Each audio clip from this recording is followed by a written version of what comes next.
we're ready to go.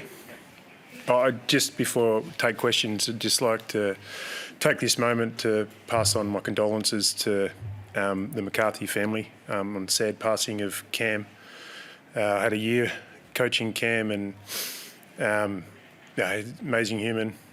Had an ability to put a smile on everyone's face, fun-loving, great to be around.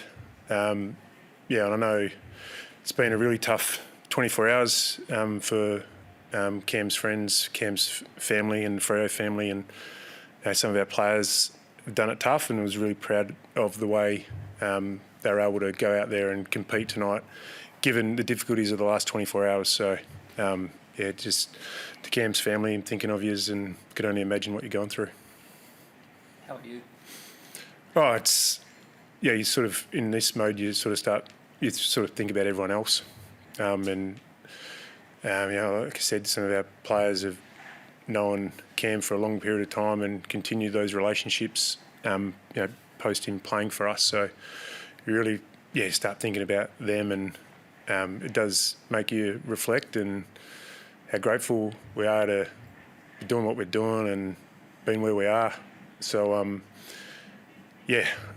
really proud of the way the club came together, put their arms around those who were hurting, and I was really proud of those players for going out there and competing the way they did.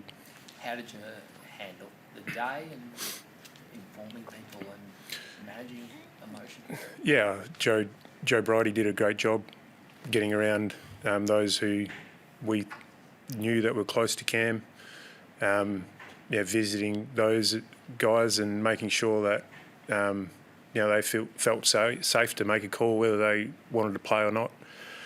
And today when we got to the ground, we acknowledged it, spoke about it, and then made sure we focused on the next 3 hours. Post game, we just need to make sure that we put our arms around those players that are hurting, those people within our four walls that are hurting, and make sure we've got full support and make sure they're able to lean on each other and lean on the footy club if needed. It was pretty upsetting to watch the vision of the guys pre-game. Matt and Alex on TV specifically.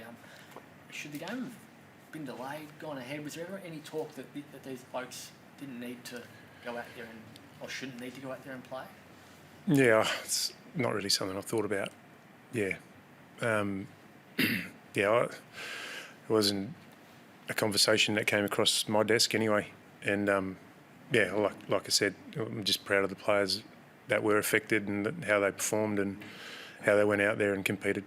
Those that did know him well, Justin, did you get a sense of how difficult it was for them tonight? At stages, and not just tonight. Like, it was more during the day, and hence why we made a late change to the emergencies. Or we had players that were close to not playing. So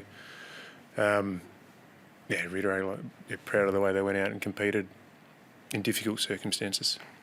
Do you think it impacted the result or the way they were able to play? Not really.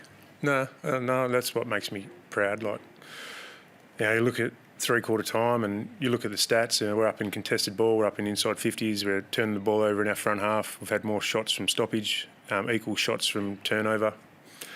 Like, if you had given me that at the start of the night, I would have taken it. So, clearly, at one stage they'd kick 10 straight and we'd kick 1-9 or whatever.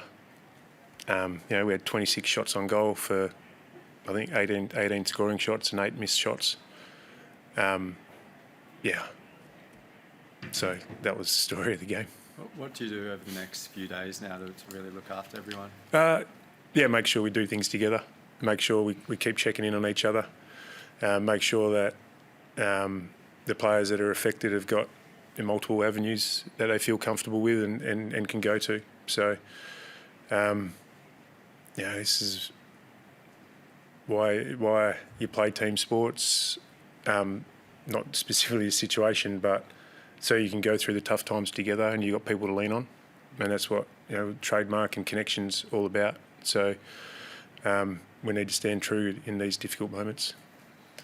The game feels a bit relevant in some circumstances at the moment, but how do you reflect on the pressure that they applied to you earlier?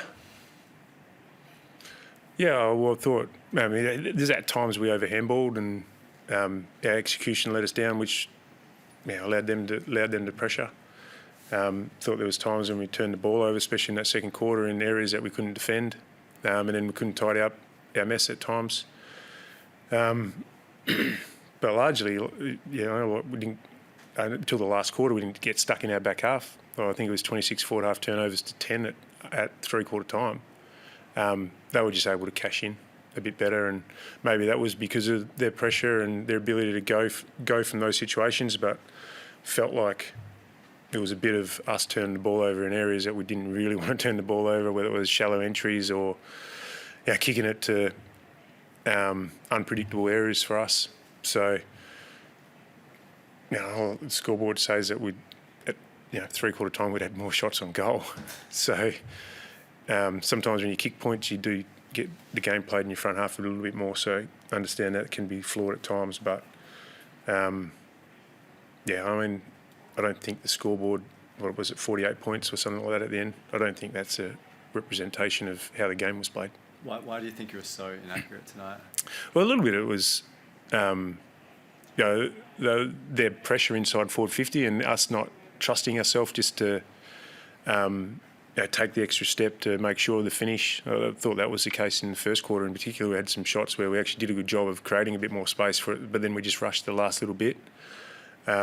Thought sometimes we got the goal goggles on and tried to have a shot that maybe wasn't on, and we had someone in a better position. And then there was times, probably in the third quarter, where we had great pieces of play where we were able to go forward off long down the line, and our forwards are out everywhere, and they just did a good job of forcing us a bit wider than we should have, which made the shots a little bit more difficult. And then they just did a really good job of finishing their work. I know as the game went on, they had some pretty easy shots on goal, which improves your accuracy, but I thought early, when the game was maybe going our way and the game was against them, they were able to manufacture something from limited opportunities. On the talk, obviously, after your comments about Jai Amos last week, were you comfortable with what was going on tonight? Or Yeah. was there any? No, I'll have to have a look at it. It's low down on the priority list though at the moment. Yeah, obviously. Justin, you've spoken before about the fixturing, and you've come into this game off just a 5-day break. How hard is it to try and get players up? No, it wasn't hard at all. No, they were bubbling from the start of the week. Yeah, and I don't think you can look at our energy tonight and blame that. I think they were ready to go. And they jumped into the game really, really well. And like I said, we created a lot of opportunities. So I don't think it was an issue. Our players really embraced the short turnaround and were ready for it. And I wouldn't look at that at all. How close was Sean Darcy to playing, and what Close. do you expect for next week? Yeah, well, that was probably the 5-day break. Yeah. 5-day break makes it hard for someone like that to get up. And maybe if he did have a 7-day break, he might have got there. No. Thank you. Thank you. Appreciate it, guys.